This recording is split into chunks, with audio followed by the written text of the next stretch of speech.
Be continued.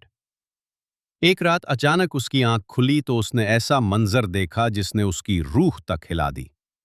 آدھی رات کا وقت تھا، پورا گھر خاموش تھا، مگر صحن سے عجیب آوازیں آ رہی تھیں۔ وہ ڈرتے ڈرتے دروازے کے قریب گئی۔ جیسے ہی اس نے باہر جھانکا تو اس کے قدموں تلے زمین نکل گئی۔ اس کی ساس آگ جلا کر بیٹھی تھی۔ اس نے اس کے کپڑے پہنے ہوئے تھے، بال کھلے تھے اور وہ عجیب الفاظ پڑھ رہی تھی۔ کبھی آگ میں کچھ پھینکتی اور کبھی زور زور سے ہنستی۔ وہ خوف سے کانپ گئی، مگر خاموشی سے سب دیکھتی رہی۔ اگلے دن اس نے ساس کو اپنی بیٹی سے بات کرتے سنا۔ ساس بولی، آج رات 2 بجے قبرستان جانا، ننگے پاؤں اور کھلے بالوں کے ساتھ قبر پر کھڑے ہو کر پڑھنا، گوشت ساتھ لے جانا اور اس کے ٹکڑے ہوا میں اچھال دینا، وہ سب کھا لیں گے اور تیرا کام ہو جائے گا۔ بیٹی خوفزدہ آواز میں بولی، مگر امی، میری اولاد دوبارہ نہیں ہوئی۔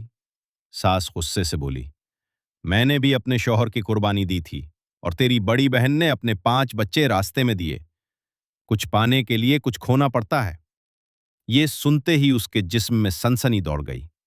اس رات وہ سجدے میں گر کر روتی رہی۔ وہ روتے ہوئے بولی، یا اللہ، میں کہاں پھنس گئی ہوں۔ اس گھر میں عجیب واقعات روز ہونے لگے۔ کبھی بغیر ہوا کے دروازے خود بخود زور زور سے کھلتے بند ہوتے، کبھی صوفہ خود ہلنے لگتا، کبھی کمرے میں چن چن کی خوفناک آوازیں گونجتی۔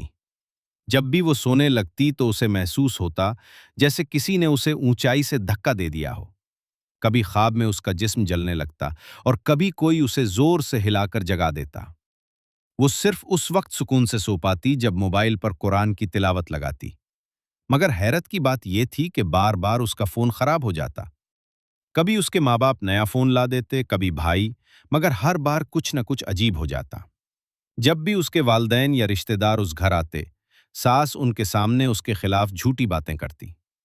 سب جانتے تھے کہ وہ غلط بول رہی ہے، مگر کسی میں ہمت نہ تھی کہ اس کے سامنے زبان کھول سکے۔ پھر ایک رات اس نے وہ چیز دیکھ لی جس کے بعد اس کی زندگی ہمیشہ کے لیے بدل گئی۔ رات کے تقریباً 3 بج رہے تھے۔ اچانک اس کی آنکھ کھلی تو اس نے محسوس کیا کہ کمرے میں کوئی موجود ہے۔ اس نے ڈرتے ہوئے آنکھیں کھولی اور سامنے جو دیکھا اس کی چیخ نکل گئی۔ کمرے کے کونے میں ایک سیاہ سایہ کھڑا تھا۔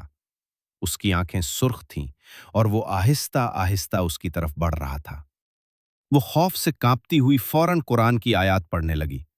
جیسے ہی اس نے آیات پڑھی، وہ سایہ زور زور سے چیخنے لگا۔ پورا کمرہ ہلنے لگا، دروازے خود بخود بند ہونے لگے۔ اچانک لائٹ چلی گئی اور ہر طرف اندھیرا چھا گیا، اور پھر اسے کسی نے زور سے پکڑ لیا۔ To be continue.